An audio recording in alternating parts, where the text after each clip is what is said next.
Ойбай, әлі жүрсің ба? Әй, қарағыма бұлжырап кешке дейін осы пол жуып жүрсің ба? Өмір ісің өнбейді сенің. Қарны ашып кетіп тамақтанған ма?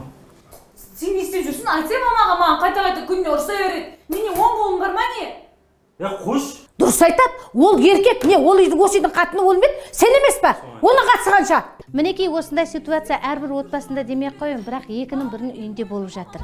Келін мен ененің арасындағы бітпейтін жанжал, ер азаматтың жауапкершіліктен қашуы, орынсыз ерлі-зайыптың арасындағы қызғаныш, осының барлығы тіптен отбасының ажырасуына дейін келіп жатыр. Ал енді осының алдын алу үшін, осы жағдайды болдыртпау үшін мен сіздерді бақыттың бағасы деп аталатын 5 күндік марафоныма қатысуға шақырамын. 5 күндік марафонда не айтылады?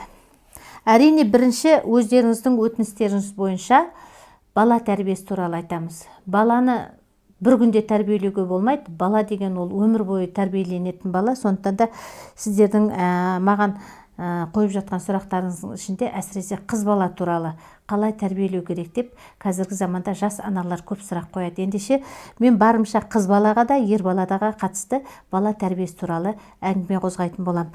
Екінші, бақытты отбасы. Бақытты отбасын көрген кезде, өзі естен кірген кезде белгілі ғой, қатты риза боласың. Бақытты отбасын қалай құруға болады? Өзі бақыт деген сіздер қалай түсінесіңдер? Отбасындағы бақыт деген не? Ол байлық па? Әлде мансап па? Әлде басқа бір керемет жермен құда болу ма? Негізі отбасының бақыты басқа әңгіме ғой, сондықтан да отбасының бақыты туралы терең әңгіме қозғаймыз. Ол бір күнде айтылатын нәрсе емес. Үшінші, менің өзіме көп сұрақ қойылатын, өзім басына өткеннен кейін ба, өткен тікелей эфирімде де айттым, жесір әйел туралы. Сондықтан да бұл жерде өткір тақырып болады.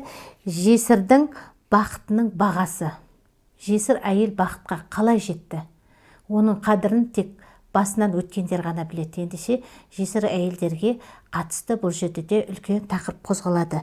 Содан кейін өздеріңіздің сүйікті тақырыптарыңыз, мына кинолардан бері көргеннен кейін маған ылғи келін менен ене туралы көп сұрақ қойылады. Ендеше келін мен ененің қарым-қатынасы, бар дүние, бар бәле осыдан басталады. Сондықтан да ене қалай, келін қалай, қарым-қатынас қалай, арақашықтық деген қалай, кім қалай болу керек, сол туралы барынша әңгімені кеңінен тарқатып айтамыз.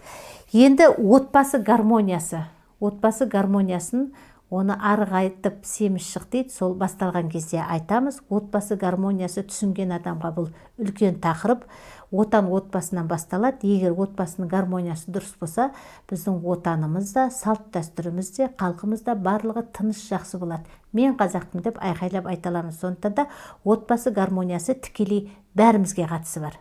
Енді осы сұрақтарға байланысты әңгімелерді тыңдағыңыз келсе, бақыттың бағасы деп аталатын менің 5 күндік марафоныма жазылыңыздар.